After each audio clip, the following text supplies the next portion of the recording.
우리는 계속 요즘 주일마다 예수님에 대해서 함께 말씀을 나누고 있습니다. 예수님은 생명의 떡이다, 그렇게 말씀하셨습니다. 예수님이 우리의 생명의 떡인 줄로 믿습니다. 여러분, 사람이 밥을 먹고 사는 존재이지만 사람이 떡으로만 사는 존재가 아니죠. 하나님의 입에서 나오는 말씀으로 살 것이니라, 그렇게 말씀하셨습니다. 예수님이 우리에게 생명의 떡이라고 말씀하시는 것은 그 생명의 떡이 되시는 예수님을 우리가 어떻게 먹을 수가 있겠습니까? 예수님을 먹어야 영원히 사는데, 예수님을 먹는 방법은 어떻게 한다고 그랬어요? 예수님을 마음에 영접하는 것입니다. 예수님을 믿음으로 먹습니다. 할렐루야. 예수님을 먹어야, 예수님을 영접해야 생명을 가진 존재가 되는 것입니다. 그래서 하나님의 아들 예수가 마음속에 있는 사람은 생명이 있고 그랬습니다. 그러나 하나님의 아들 예수가 없는 사람은 생명이 없느니라. 예수가 있어야 살아있는 것이지, 눈을 뜨고 밥을 먹고 세상을 산다고 해서 산 자가 다 아닌 것입니다. 여러분, 우리는 죄를 지는 순간 죽은 존재가 됐어요. 그래서 예수님이 이 세상에 다시 오셔서 우리에게 생명을, 영원히 사는 조의 생명을 주시기 위해서 예수님이 이 세상에 오신 것이에요. 그래서 그 예수님을 마음속에 내 구주로 믿습니다, 영접합니다. 그리고 예수님을 믿음으로 마음에 영접하면 그 생명을 가진 존재가 되는 것입니다. 그래서 영원히 사는 것입니다. 그래서 우리를 예수님이 그것을 다른 표현으로 말하면 접붙임을 당했다, 이렇게 이야기하는 것입니다. 그래서 접붙임을 당해서 예수로 사는 세상을 살아가는 거예요. 접붙임 당하는 거, 그러면 제가 실감나는 게 고엽나무에다가 감나무 젖을 붙이잖아요. 감나무 젖을 붙이면 밑에는 고엽나무인데 위에는 그 위에서부터는 감나무가 돼가지고 감이 열리잖아요. 우리 지금 유튜브에도 보면 감이 열렸는데, 여러분, 우리는 마치 돌감나무 같은 존재예요. 그런데 예수님이 오셔서 우리에게 접붙임을 당해서 우리는 예수 생명이 된 줄로 믿습니다. 예수님은 우리의 생명의 떡, 또 하나님의 말씀도 생명의 떡이라고 말씀했어요. 그러므로 생명의 떡이신 예수 하나님의 말씀은 아멘으로 먹습니다. 할렐루야. 하나님의 말씀을 먹어야 사는 것입니다. 하나님의 입에서 나오는 말씀을 먹어야 영원히 사는 존재가 되는 것이지요. 예수님은 이 세상에, 내가 세상의 빛이다, 세상의 주님이 빛으로 오신 줄로 믿습니다. 어두움 삶 가운데 살아가는 이들이 많습니다. 마음이 우울합니다. 마음이 어둡습니다. 인생이 앞이 캄캄합니다. 가정이 우울합니다. 세상이 어둡습니다. 그 세상이 어둡고 가정이 어둡고 마음이 어두운 심령 가운데 빛이 되시는 주님이 오시면 밝아지는 줄로 믿습니다. 우리의 인생이 앞이 캄캄하게 보이지 않았지만 예수님이 오시고 예수님을 마음에 모시면 우리의 인생길이 보이는 줄로 믿습니다. 그러므로 예수님은 세상의 빛이라고 말씀하고 있는 것이에요. 예수님은 우리의 양이라고 말씀하셨습니다. 양의 문이라고 말씀하셨습니다. 양의 문이 되시는 예수님을 통해서만 들어가야 하나님이 인정하는 줄로 믿습니다. 다른 이로서는 구원을 얻을 수 없나니 천하 인간의 다른 이름을, 구원받을 만한 이름을 우리에게 주신 일이 없음이라 라고 말씀했어요. 오직 예수로만 주님 나라 갈 수 있는 것입니다. 그러므로 내가 곧 길이요 내가 진리요 내가 생명이다, 나로 말미암지 않고는 아버지께로 올 자가 없느니라, 그렇게 말씀하셨습니다. 오직 예수님 문이 되시는, 천국의 문이 되시는 예수님을 통해서만 들어가야 인정받고 구원함을 얻을 수 있는 것입니다. 그렇습니다. 예수님은 우리의 양의 문인 것입니다. 뿐만 아니라 예수님은 오늘 본문 말씀에서 우리에게 말씀하시기를 내가 선한 목자다, 그렇게 말씀하고 있습니다. 여러분, 예수님이 우리의 선한 목자이심을 믿으십니까? 나의 선한 목자, 목자 되시는 여호와가 나의 목자시니 내가 부족함이 없으리로다. 다윗이 양들을 치며 유대 광야 양들을 몰고 나가서 양을 먹이고 할 때, 이렇게 양들이 내가 아니면 존재할 수 없었겠구나. 이 목자가 아니면 양은 절대로 살 수가 없겠구나. 이것을 철저하게 깨달은 다윗이 하나님 앞에 큰 깨달음을 얻어가지고 다윗은 이야기합니다. 고백합니다. 하나님은 나의 목자시니 내가 부족함이 없어요. 하나님만 나의 목자가 되어주신다면 양들이 목자를 따라다니면서 꼴을 얻고 또 시냇가에 가서 물을 얻고 쉴 만한 물가에 쉬기도 하고, 아무리 힘든 사망의 음침한 골짜기로 간다 할지라도 양은 목자만 있다고 하면 두려워하지 않겠구나. 하나님이 나의 목자가 되어주신다고 하면 나는 죽음의 골짜기 사울의 칼날을 피하여 광야로 도망쳐서 생명을 전전긍긍하며 보존하고 할 때 하나님이 나의 목자만 되어주시면 나는 겁나지 않아요. 하나님이 나의 목자만 되어주시면 나는 두렵지 않아요. 겁나지 않습니다 하면서 다윗이 그걸 깨달았어요.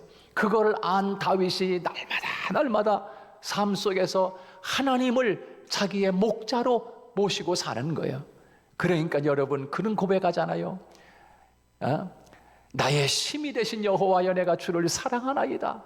나는 하나님이 나의 반석이시고 하나님은 나의 요새시고 하나님은 나의 피할 바위시며 하나님은 나의 산성이시라고, 천만인이 진치며 나를 둘러싸 나를 잡을지라도 나는 두렵지 않습니다. 왜? 하나님이 나의 방패가 되어주시기 때문에, 하나님은 나의 요새가 되어주시기 때문에, 하나님은 우리의 피난처가 되시는 줄로 믿으시기 바랍니다. 하나님은 나를 지키시는 자라라고 말씀해주고 있습니다. 사랑하는 여러분, 오늘 주님께서 오늘 요한복음 10장에서 말씀하시기를 나는 선한 목자라 그렇게 말씀하고 있어요. 선한 목자가 있으면 나쁜 목자도 있지, 그런 뜻 아닙니까? 예수님이 나는 목자야 이렇게 말씀하셔도 되는데, 예수님이 오늘 본문 말씀에서는 나는 선한 목자다 이렇게 말씀하시는 것은 선하지 않은 다른 목자가 있었다는 것입니다. 여러분, 그렇습니다. 예수님은 우리에게 선한 목자, 다른 목자는 어떤 목자인가? 오늘 본문에서 싹군 목자다 이렇게 이야기하고 있습니다. 싹군 목자. 이 싹군 목자는 뭔가? 싹군 목자는 나쁜 목사를 말하는 게 아닙니다. 싹군 목자는 자꾸 목사라고 나오는데, 싹군 목자는 돈을 받고 일하는 목자를 싹군 목자라고 이야기하는 것입니다. 돈에 관심이 있지 양들에게 관심이 없습니다. 그저 나는 쌍만 받으면 되니까, 그저 일해주고 돈만 받으면 되니까 거기에 관심이 있는 거지, 양들이 병들었는지 양들이 우리에 있는지 관심이 없습니다. 이게 삭군 목자라고 하는 것입니다. 그러나 여러분, 선한 목자는 그렇지 않습니다. 선한 목자는 오늘 본문 말씀에서 왜 예수님이 나는 선한 목자라고 말씀하시는가? 예수님은 양들을 위해서 목숨을 버리는 목자이기 때문에 그렇습니다. 할렐루야. 그렇기 때문에 선한 목자라는 거예요.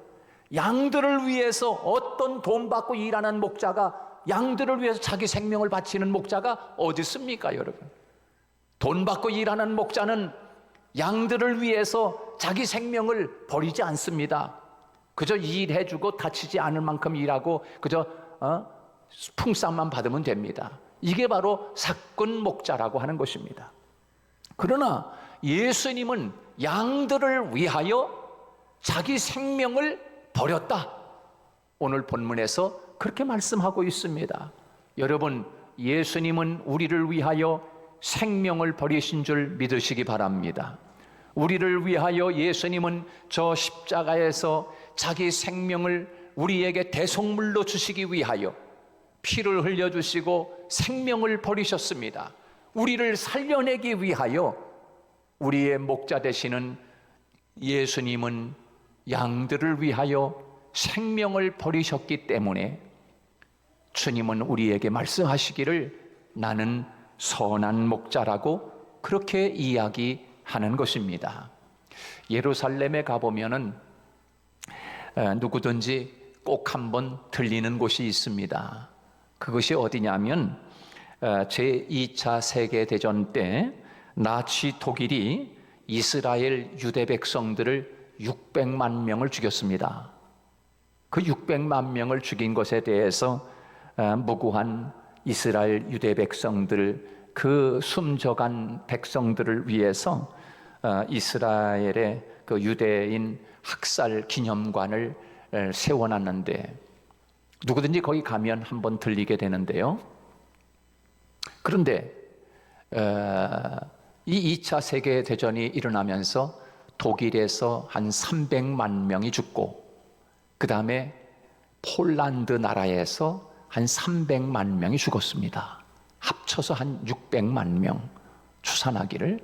그런데 그 폴란드에 있는 유대인들이 300만 명이 죽어나갈 때 독일 군들이 폴란드의 군인들이 들어와 가지고 그리고 폴란드에 있는 초등학교 어린 아이들, 학생들, 어린 아이들을 다 모아놓고 유대인들 학생들은 다 리본을 달아라. 세월호 리본 다는 것처럼 노란 다윗의 별 리본을 다 달고 있거라. 그래서 초등학교 아이들에게 유대인들 어린 아이들은 다 다윗의 별이라고 하는 그 리본을 다 달게 했습니다. 군인들이 들어와 들이닥쳐가지고 폴란드 학생도 있고 유대인 학생도 있는데 유대인 아이들은 리본을 차고 있으니까 총을 들고 들어와가지고 초등학교 아이들한테 너희들 유대인들 어린 아이들 다 이쪽으로 나와. 그러니 얼마나 아이들이 벌벌 떨겠습니까?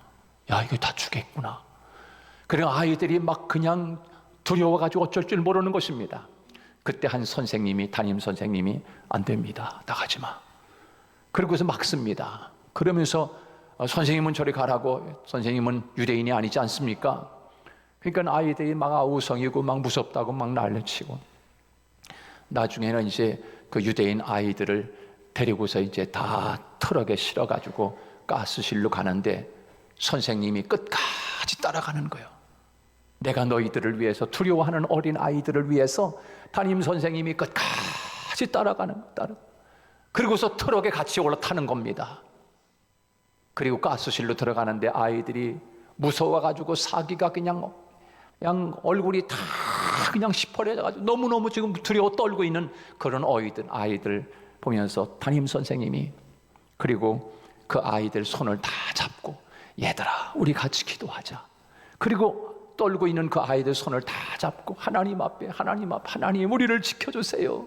우리를 사랑해 주세요. 너무 무서워요. 우리 아이들을 붙잡아 주세요 하면서 이 선생님이 그 아이들을 끌어안고 기도를 해주고 얘들아 이제 무섭지 않지? 내 선생님 무섭지 않아요. 그래 괜찮아. 이제 하나님이 우리를 붙잡아 주시고 지켜주실 거야. 가스실로 들어가는데 선생님도 같이 들어갈게. 그리고 선생님 손을 붙잡고 가스실로 들어가서 죽었다는 거 아니겠습니까? 여러분 그 선생님은 죽지 않아도 됩니다. 그 선생님은 그 가스실로 가는 트럭에 타지 않아도 돼요. 그런데 어린 아이들이 두려워 떨고 있는 그 모습을 보면서 이 선생님은 그 아이들과 함께 가스실로 가서 함께 죽었다는 이야기입니다.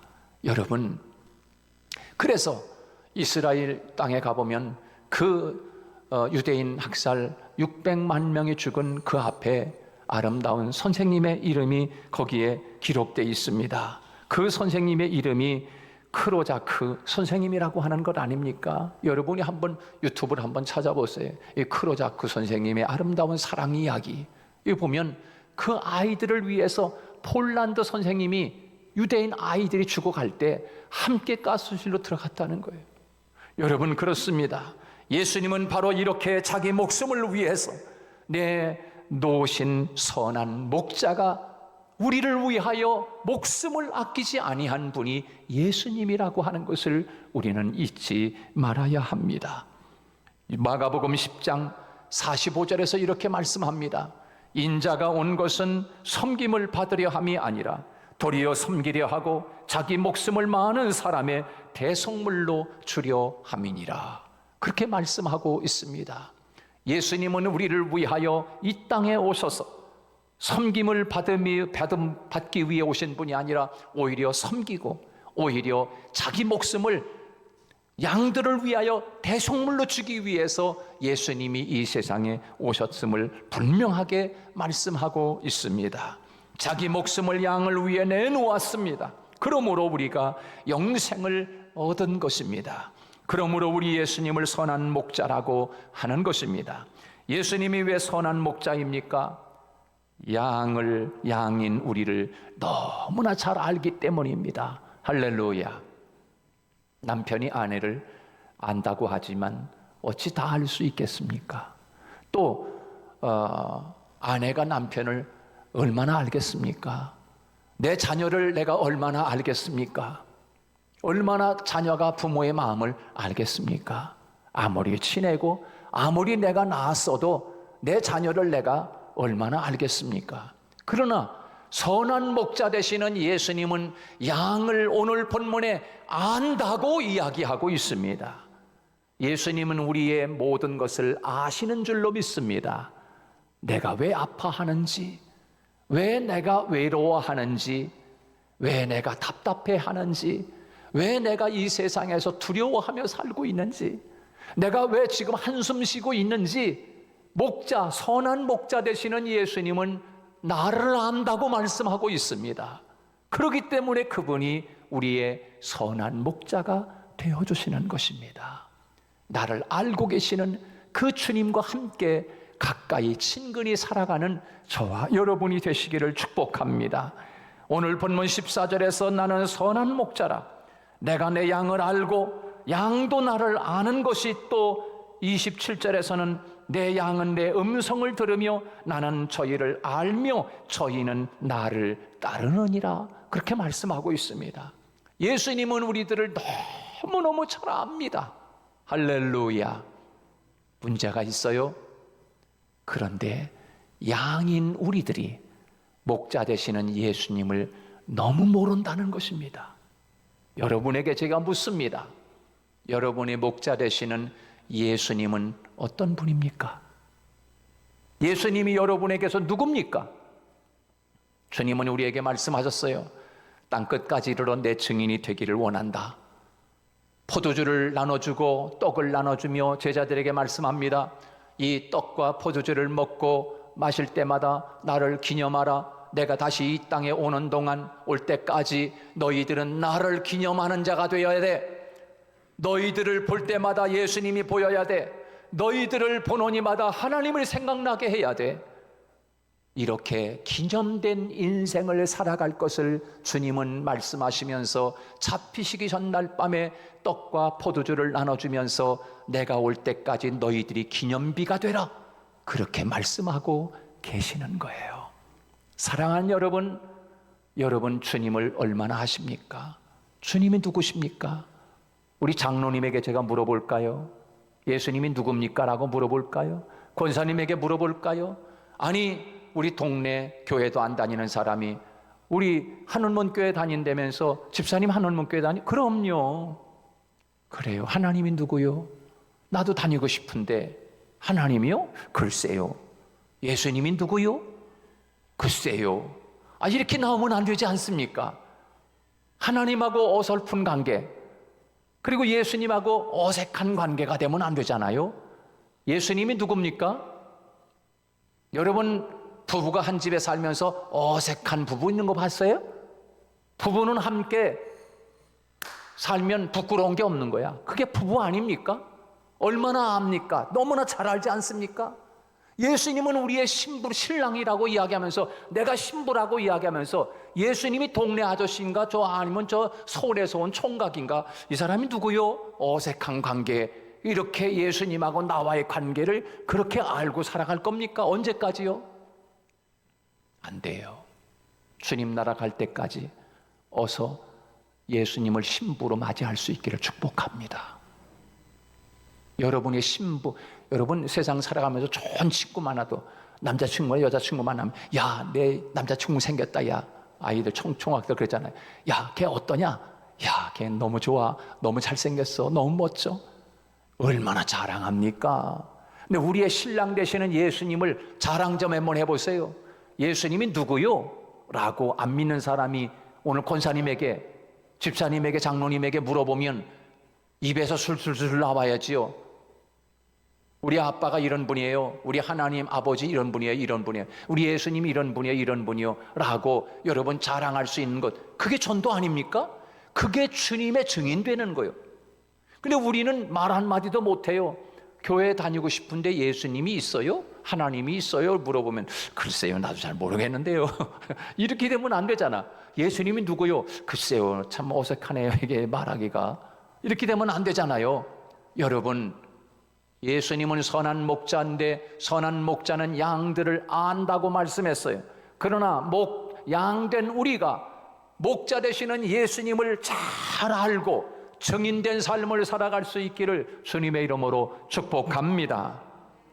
그 양의 목자가, 선한 목자가 되시는 주님이 말씀합니다. 두려워하지 말라, 놀라지 말라. 나는 네 하나님이 됨이니라. 나의 의로운 오른손으로 너를 붙들어 주리라. 주님이 우리에게 말씀해 주고 계시는 겁니다. 예수님이 왜 선한 목자입니까? 양의 생명의 양들을 생명의 길로 인도하기 때문에 선한 목자인 것입니다.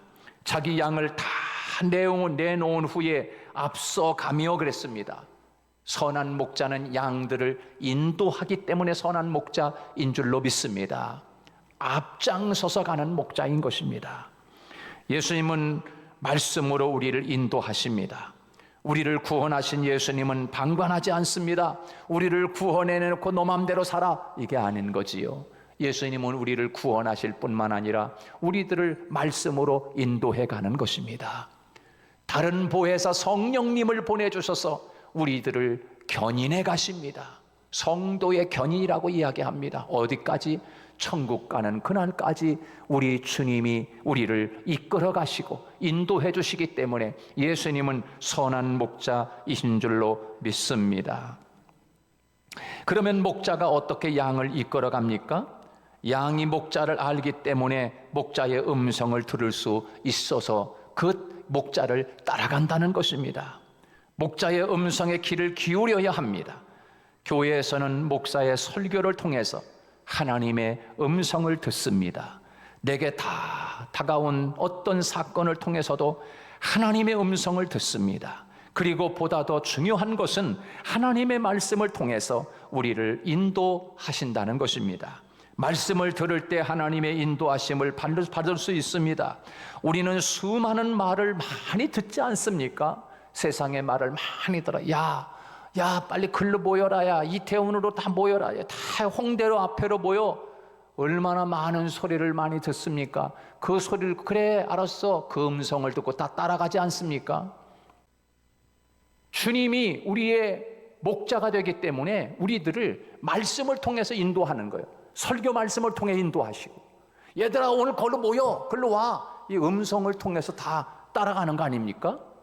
우리는 어떻게 살아야 되냐? 선한 목자 되시는 예수님이 하나님의 말씀을 통해 우리에게 말씀하실 때, 그 음성, 말씀을 듣고 설교 말씀을 듣고 따라가 살아야 사는 줄로 믿으시기 바랍니다.